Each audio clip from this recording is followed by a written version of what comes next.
Uy, Bro, kamusta na si Carol? Alalang-alala mo sa kanya. Please sabihin mo naman sa akin. Ruel, ayun. Araw-araw malungkot. Sabi naman ng doktor, madami-dami na din naman yung naalala niya eh. Pero, parang may nakalimutan siya. ano pa yung mga alaala niya na hindi pa bumabalik? Tungkol ba sa akin? Sa aming dalawa?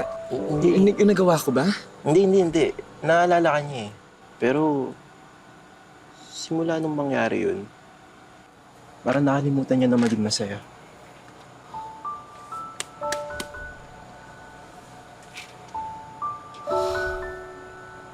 Noel, alam mo, matagal na kasi yung Kyla na yan.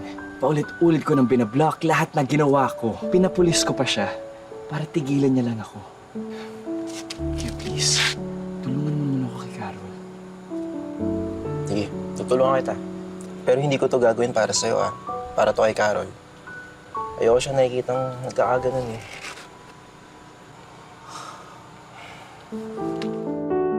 Ano ba? Wala akong Sige, makita. diretso. Sige pa, diretso pa, okay?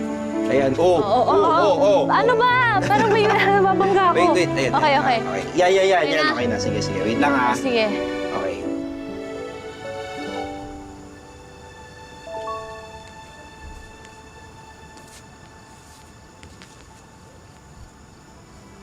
Mahal, patawad kung mukhang ang dahilan kung bakit na-aksidente ka. Kung labis kitang nasaktan, patawad kung pakiramdam mo niloko kita. Ang totoo, mahal, ikaw lang talaga ang mahal ko. Ikaw ang kasama ko sa lungkot at saya. Ikaw ang kasama ko sa lahat ng bagay. At balang araw, kung ako naman magka-amnesia, ikaw at ikaw ang pipiliin ko araw-araw. I'm really sorry.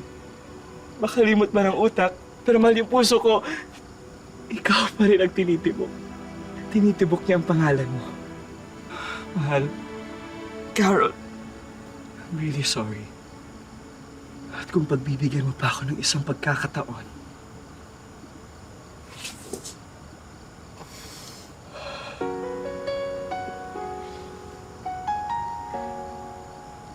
Carol, will you marry me again?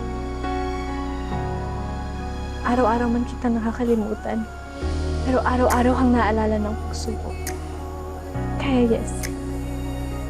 Yes? Yes.